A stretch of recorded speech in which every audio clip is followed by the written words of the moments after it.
Hi everybody and welcome back. Today I'm going to be repotting this Chinese elm, looking at the ideal time to perform the procedure, some tools and implements that are useful, how to get a tree out of a pot, and also how to trim the roots of the root ball. I demonstrate a method for securing the tree as well as discuss top dressing.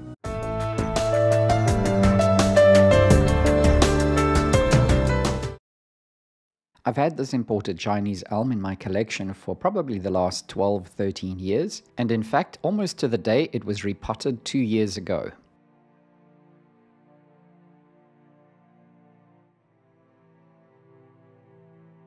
Elms are one of the first species to actually wake up after winter, and you can see this by the swelling of the buds. And this is a very good indication that a tree can be repotted as the sap is moving up into the branches. Over the last 2 years, the tree has grown very well, and in fact, the pot is probably going to be full of roots. Just prior to winter, I removed a thick carpet of moss from the surface and revealed the roots below that you now see on your screen. If you find the following content helpful, then you can thank me by clicking the thanks button just below the video. This natural fiber brush is very useful for a multitude of purposes or applications in bonsai, but in repotting or in the context of repotting, it's very useful for spreading medium and cleaning the rim of the container. On my website, I offer a variety of root picks. This is the thicker of the two sets that we have available. This is particularly good for creating aeration in a compacted root ball. As you can see, it's a lot thicker and allows you to grip it in your hand very well. The second set of root picks that we offer is a lot thinner and is a lot more like chopsticks. So it's used for working your growing medium in and around the roots. As all these root picks are made from aluminium, they're very light, will not rust, and they also are durable and won't snap. There are many different types of rakes available, and this is one that I like to use. It has 3 prongs and is made from stainless steel so it doesn't rust, and it's generally quite easy to find in amongst growing media. The other side of this rake has a spatula which is very useful for tamping down growing media after you've chopsticked it in, especially around roots or other areas which are a little bit more difficult to have crevices to get into. One of my favorite tools to work with is an angled pair of chopsticks, as the angle allows the pulling action when you're raking over roots to be a little bit less aggressive against the roots, as the angle can slide over any thicker roots. One of the absolute must-haves in a repotting collection of tools is a root cutter, and these come in various sizes to suit different thicknesses of roots. Obviously, it's a very robust tool and can actually be used for much more than just cutting roots, provided you keep them clean and sharp. A repotting sickle is an absolute indispensable tool for the toolbox when repotting trees, as this allows you to create that very important little gap between the root ball and the container in order to get the tree out. And this is of particular importance if you are working with trees or containers rather that have an obtuse or overt angle or undercut to it. The serrated edge of this sickle also cuts the roots, which makes it a lot easier. This stainless steel 2-prong rake is very handy. I like to use this particular rake for raking out tangled roots from the root ball, especially at the sides or at the bottom of the root ball itself. I think that the rounded teeth and the fact that there are 2 of them rather than 3 is also less invasive or destructive on roots. I've often been asked why I wear gloves when I'm repotting bonsai trees. Whether you wear gloves or not is entirely a personal choice. I choose to wear gloves because after repotting as many trees as I need to repot for both myself, my collection, and my customers, my hands are very beaten up by the end of the repotting season, and gloves just help to preserve the skin a little bit better, and results that I don't walk around with hands that look terribly dirty all the time. Soil scoops are very useful for handling of soil and for getting the soil from a container into your bonsai pot. We sell them both in a stainless steel version, which comes in 3 different sizes, as well as a plastic version, which also comes in 3 different sizes. You get all 3 of those sizes in each set, and so you can repot from shohin to large trees. Another product that I think is indispensable for repotting trees is a sieve set. The one that we offer has 3 different grades or grid sizes that are interchangeable, so you can just pop the one out and put the other one in as you require it. The uses for a sieve set are many. The most important use is to remove dust from the growing media that you're going to be repotting with. Another is, of course, to grade the media so that you're using the right particle size for the tree and for container. Another great use for this is for grating sphagnum moss to use as top dressing. It's a good idea to prepare your growing media before you expose the roots of the tree. An in-depth growing media discussion is beyond the scope of this video. Essentially what I'm using is 2 parts akadama, 1 part pumice, 1 part lava stone, and then a percentage of agricarb or activated carbon. A top dressing is very important to encourage surface rooting and also to stabilize the soil initially just after repotting. I'm going to put a link into the video now to show you how to make top dressing, but essentially you're going to need this sphagnum moss, the long fibered sphagnum moss, and that's going to be grated. And then you're going to combine that with dried live moss spores, which you collect ideally from other bonsai trees.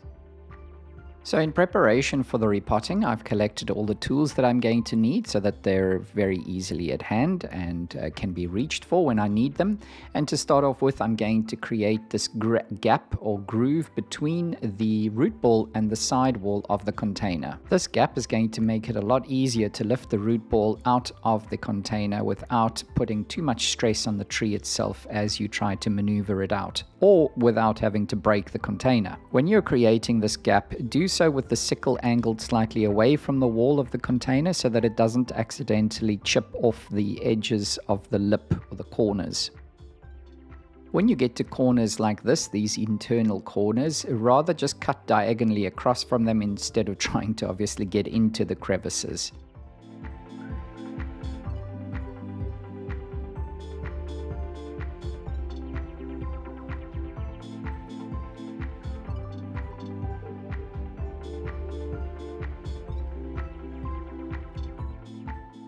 A gap of around 5 to 10 millimeters is all you're going to need.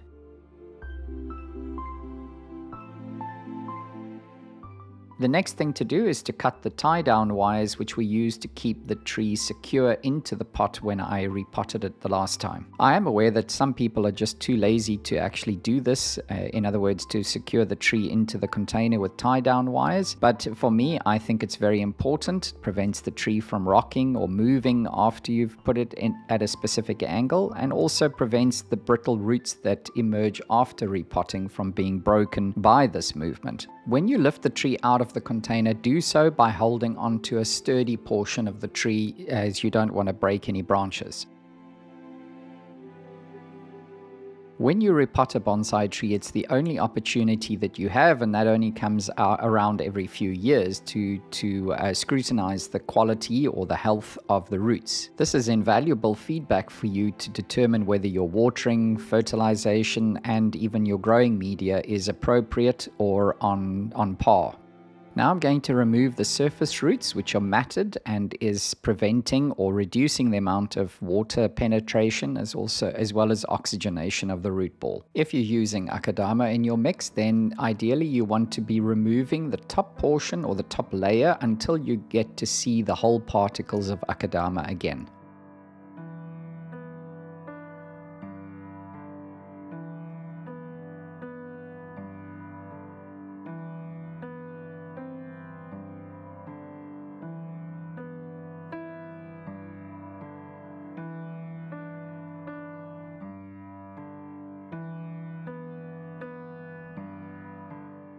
After completing the surface, I'm now moving on to the sides of the root ball. The objective here is essentially to remove or to untangle the circling roots so that they may be trimmed shorter.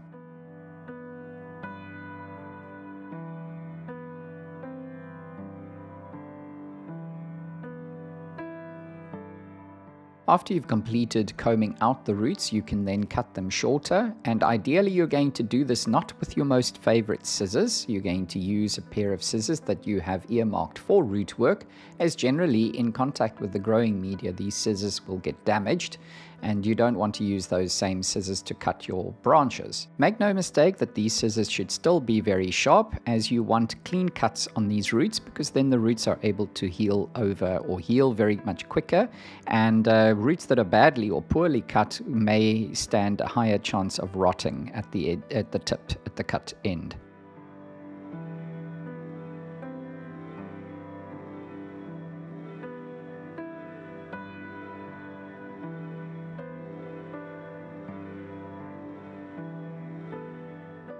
You can go over the top of the root ball with your pair of scissors and also cut off those stray roots that are sticking up or that are unnecessary.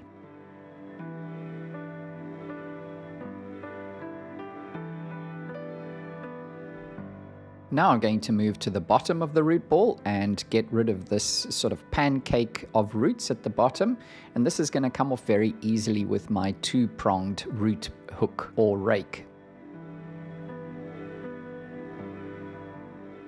After raking out the roots, you can then use your pair of scissors to cut those roots shorter. Ideally, your goal is also to have a very flat root ball at the base so that the tree can stand upright at the angle that it's supposed to be planted at without any assistance. Should you have any hollows in the base of the root ball, then you need to keep this in mind when you're planting it to make sure that you have growing media to fill that void. Now I'm going to prepare my tie-down wires, and in this case I'm using aluminium, probably 2.5 millimeters. To ensure that the wire sits nice and snug against the surface of the container, use a pliers to give yourself a 90-degree bend for the wire where it's going to go through that tie-down hole. There are actually many ways to secure a tree into a bonsai pot, and I'm just going to show you one method, which is really going to be only applicable to a root ball that is slightly more formed than something that's been repotted for the first time. As this is a fairly large container, I am going to use a drainage layer, which is going to be made up of medium-sized akadama and medium-sized pumice or hyuga. That media is going to be mixed in equal proportions. On top of the drainage layer, which is, by the way, a thin layer, I'm going to add my prepared growing medium, which is the 2 parts akadama, 1 part pumice, and 1 part lava, with the little bit of agricarb added to it. I create a slight mound towards the center of the container with this medium, so that when I place the tree on top of it, I can work that media down to ensure that there are no gaps between the media and the root ball.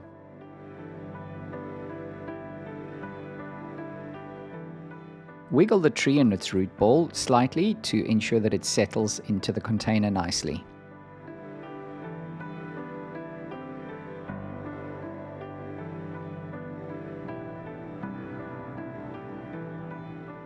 To make sure that there's no movement of the tree after the repotting is complete, I'm going to use chopsticks hammered into the root ball on 4 sides. The use of a metal hammer probably wasn't the best choice in this case with this valuable container, but probably a mallet or rubber type of mallet would be better suited in future.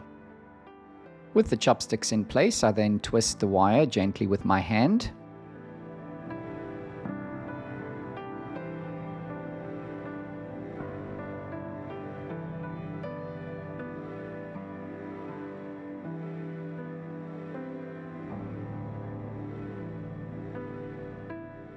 Using my pliers once again, I'm now going to twist the wire until it's nice and tight. This method of securing a tree into a container is very much more secure than essentially just placing a big loop and joining it on one point of the root ball. And it also ensures that the wire is not visible on top of the root ball.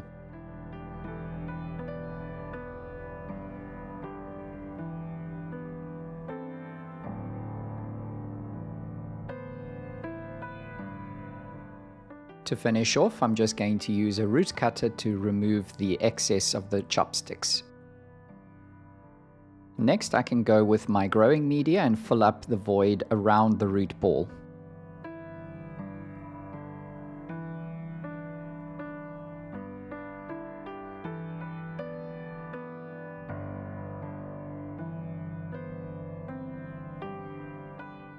Be sure not to place too much growing media into the container because you need to allow for some space above the root ball for moss to develop, as well as for a reservoir to be there that will aid with watering of this tree during the summer months.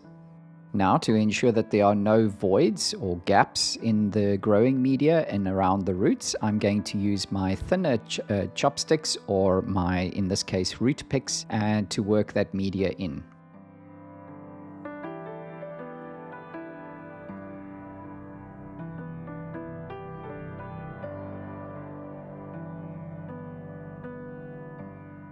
When I'm done with the root picks, I can use the spatula side of my root rake to just tamp that soil down, compacting it slightly.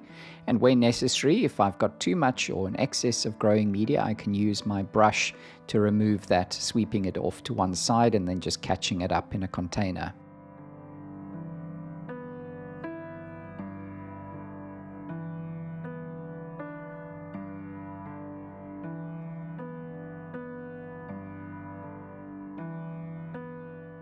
Now this next step is very important. Using a fine spray of water, you want to thoroughly drench the root ball, and this will help to get rid of any dust that may still be in the growing medium. So you're going to see the water coming out of the drainage holes in a slightly muddy kind of appearance, and when that runs clear, then you know that you've watered sufficiently.